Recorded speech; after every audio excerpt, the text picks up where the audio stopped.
Hello. Am I live? I think I'm live. I think I am. What is up with this screen? This is the wrong screen. There we go. That's the right screen. Hello. Shh shh shh shh shh shh shh shh shh shh shh me. Shh shh.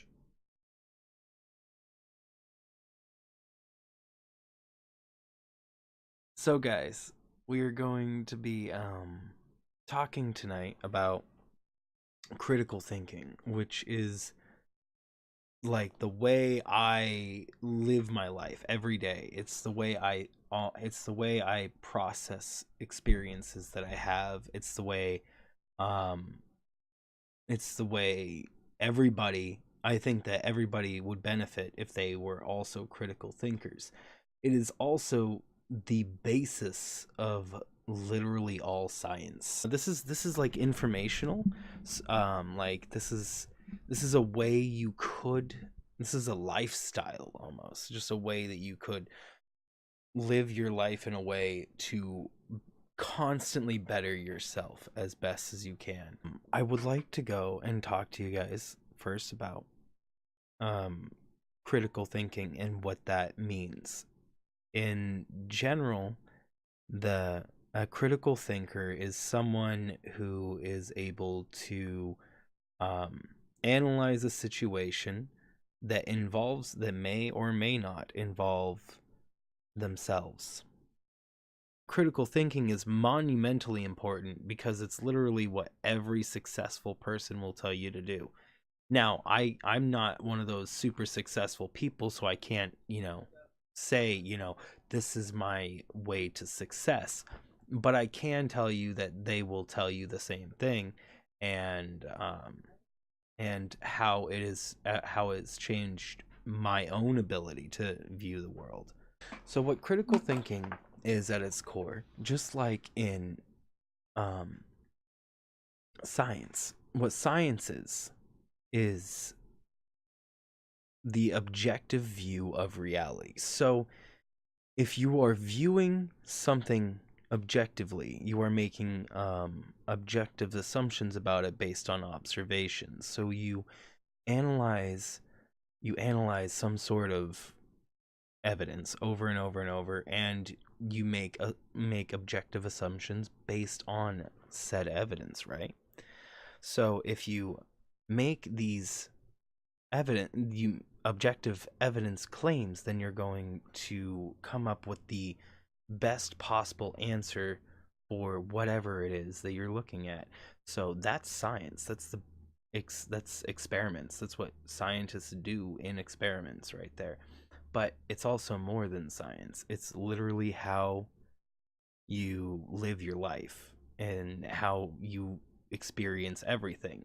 The difference is that a majority of people, and including, like, even myself when I was younger, and it's just naturally ingrained um to look past some things as and then not learn from them and then repeat same mistakes. And so what critical thinking does is allows its user to what critical thinking does is it is a tool that allows its user to objectively view their own situation. So without the input of their culture. Exactly what your brother isn't. Well, Riley, that's the whole thing, is that there's a lot of people out there that are not like that, that don't think like that. It's just not what they do. And it's natural to not think like that. It you when you start attending a university or a college, the whole thing that they're trying to get you to learn during any college course of anything, they are all trying to get you to think critically about that subject. So thinking critically about that subject, or literally any subject, or thinking critically about thinking critically. But all these things all combine into each other, and one way that they do so is through critical thinking. And it's because critical thinking is science. It is how you're supposed to how you're supposed to learn about the world around you. You're supposed to use objective reality to determine a logical solution on what to do next. What is the most important thing, and where it gets really, really, really difficult to think critically for people, is when about themselves. And like, even myself, I even sometimes to this day, if somebody tells me something about myself, and um I'll immediately in my head and in my reactions go like, no, that's not true. But where it separates critical thinking from normal thinking is when the person then says, wait, maybe I really, maybe they're right. Maybe I should take a look at myself and analyze what myself did and change that about myself. Critical thinking is a very, very, very important view that I have. It's not really a view. I mean, it is an opinion. That my opinion is that everybody in the whole world should try to adopt this view as best as they can.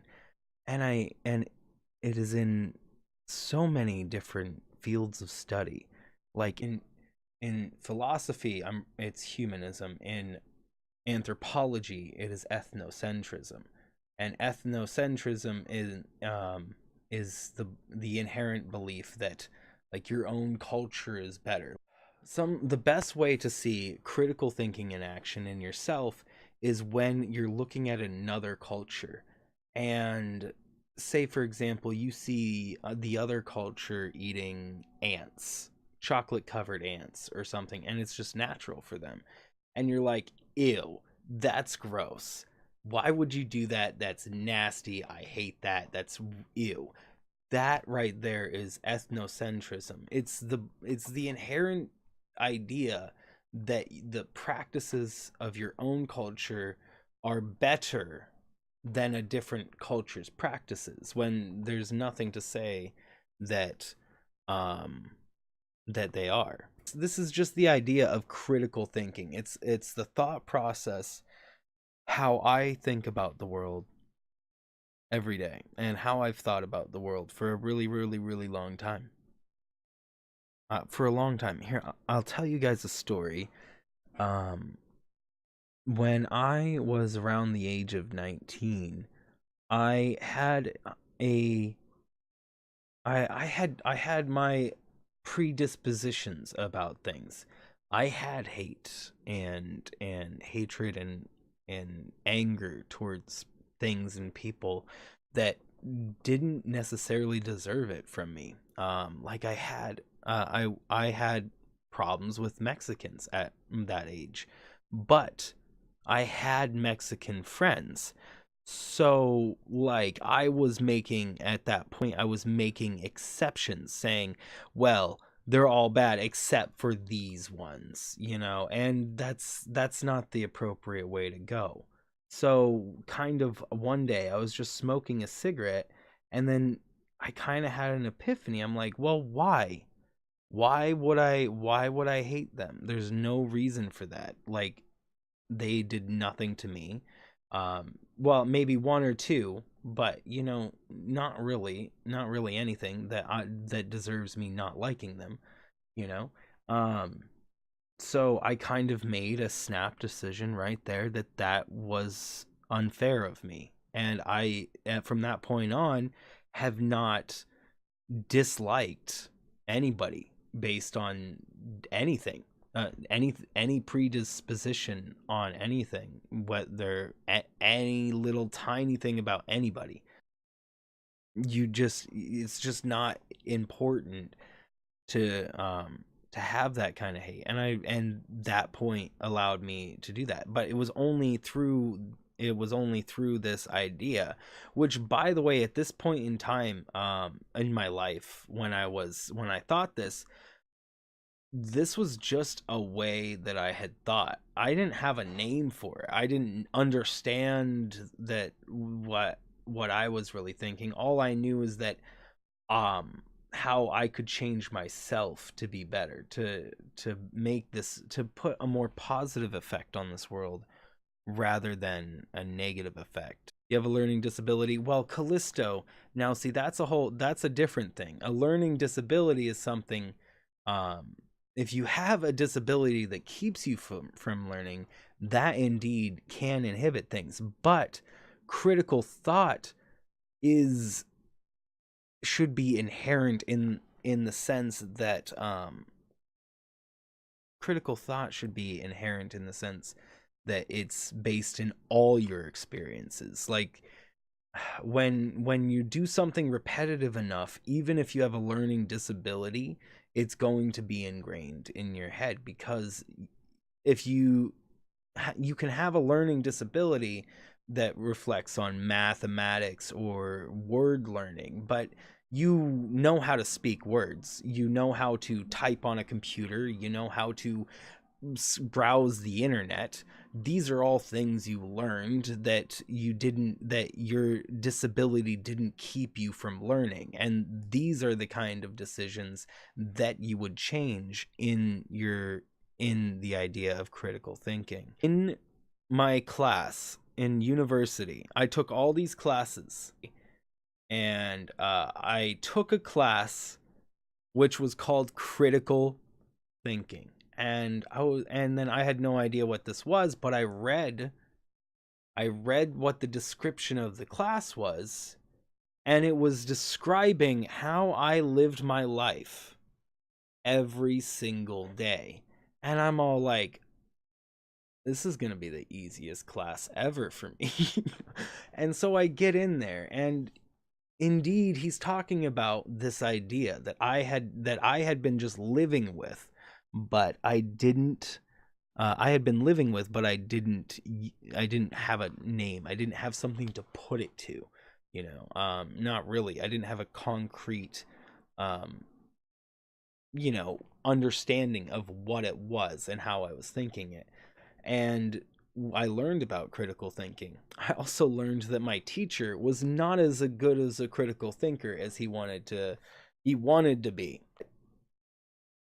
Everybody in that class thought that they were a good critical thinker, but then would exhibit numbers of biases. And what a bias is any number of things that confirm your own beliefs and allow you to continue believing in what you want to believe in.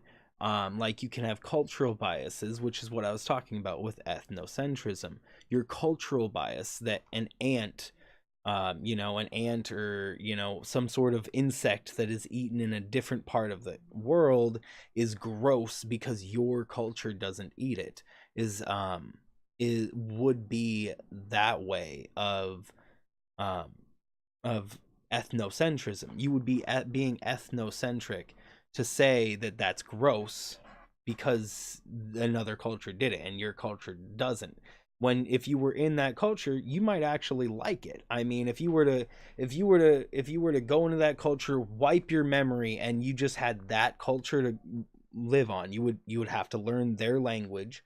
You would learn everything about that. Your tastes would be to what they had, because it's just what you would learn. So that would be ethnocentrism, compared to which is the same thing as critical thinking, but in a cultural context.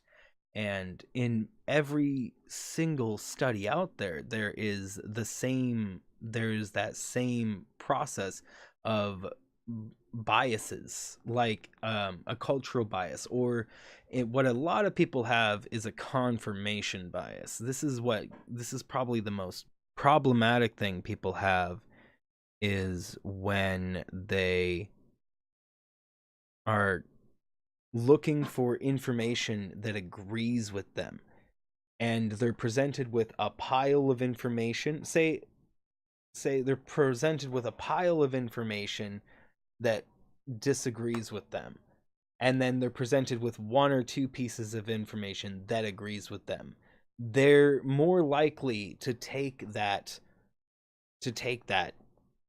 piece of information that agrees with them, even though there's all this heavy weight of information that just completely disregards what they're saying. This is what we call a confirmation bias. My hope is that anybody watching this now will take this information into their own lives and try to benefit themselves with it. Is just try to realize when you're being when a bias is changing, is altering your perception of an event. If you can tell when a bias is if you can tell when your cultural bias is pulling you back, if you say, ew, that eating that insect is gross, then you can recognize that that's a cultural bias, and then be like, well, maybe it's not so gross because it's just what is ingrained in me based on my culture. It's more than just going to another country. This goes into your own culture, into your own everything. And that what I was talking about there specifically refers to critical thinking in cultural relativism. So when you are being culturally relativistic and speaking about critical thinking, it's called ethnocentrism. So you would want to use so being ethnocentric is that specifically, but critical thinking as a whole goes actually much further than anthropology. It goes further than that. When you learn enough, you absorb these experiences that you can further take into your next experiences. And if you think critically, you're more often going to take this experience that you learned and apply it to a future experience. And really, that's all life is just a sequence of experiences. If it's just a series of experiences, that's just what life is. That's really all that life is. That's all that learning is. That's all that classes are, in public school or any school at all. Anywhere you learn anything, it's just a series of experiences. And then you utilize those experiences from your past to define what you do in your future. And see, that's really the whole problem. That's really the whole problem that people have, is that the defining experiences of their past have such a hold on them, and for good reason, mind you. For a lot of people, it's hard because past experiences have put their mind in such a state that has made it nearly impossible for them to pull out of that a certain mindset. But it does indeed, those really, really, really deep experiences that really hurt somebody will last with them for a very long time, if not forever. And some of those experiences hurt someone so deep that they can't recover from whatever it was that hurt them. So they can never think critically on the subject that involves that trauma. And so if they ever want to think critically on that trauma, they have to somehow overcome their biases that are there. And there are just so many biases there. So it really comes down to understanding when you're being biased by your culture, or by your religion, or by yourself, by your family even.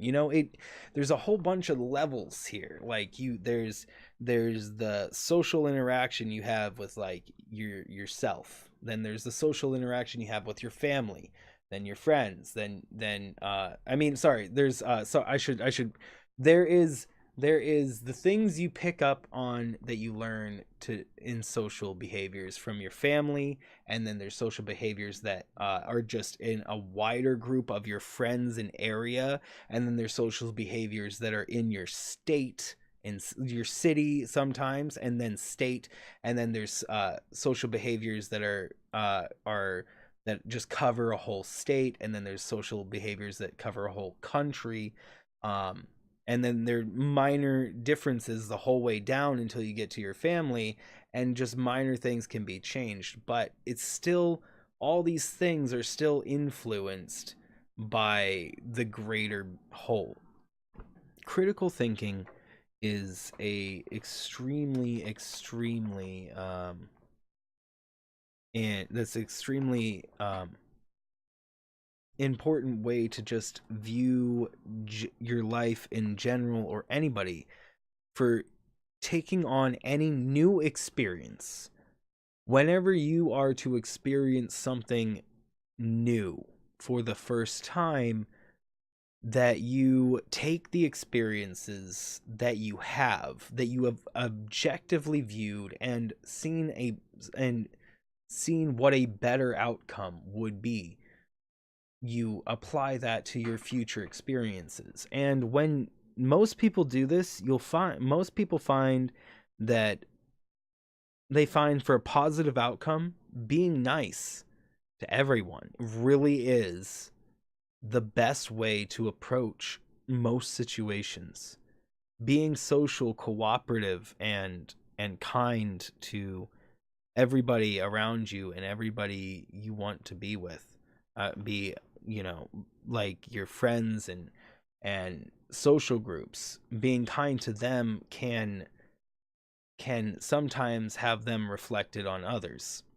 Anywho, critical thinking is a monumentally important way that I think of in my own life, and I think that everybody could indeed take it into their own lives to make it to benefit not only their own life but everybody's lives.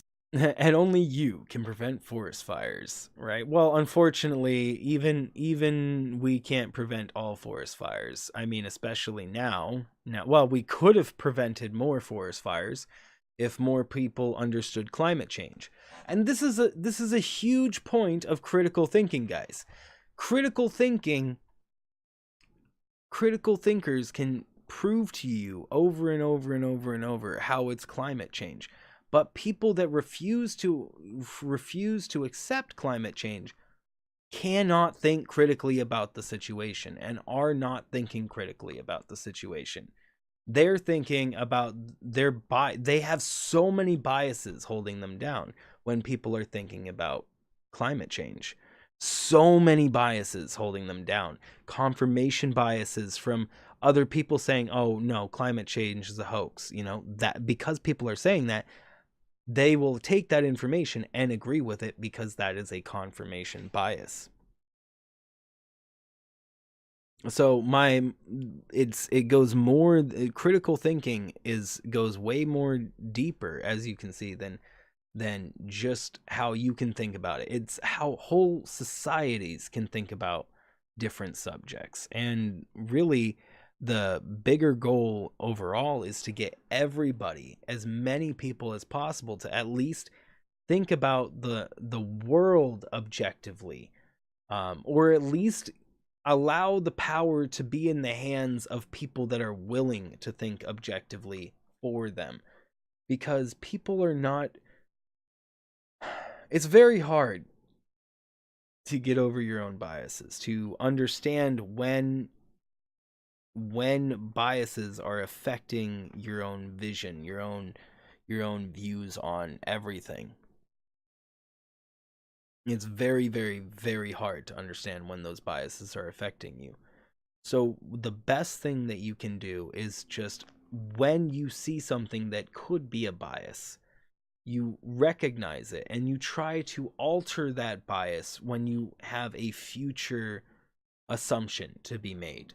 When you are about to make an assumption about something new, you ask yourself, how did I get the information that makes me believe what I believe now?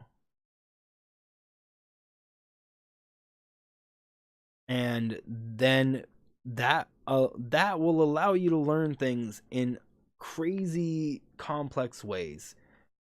and allow you to learn further things. Because the greatest thing about critical thinking is when you're willing to accept and change one thing about how you learn something, then it becomes easier and easier to change those things to make yourself better in a lot of ways.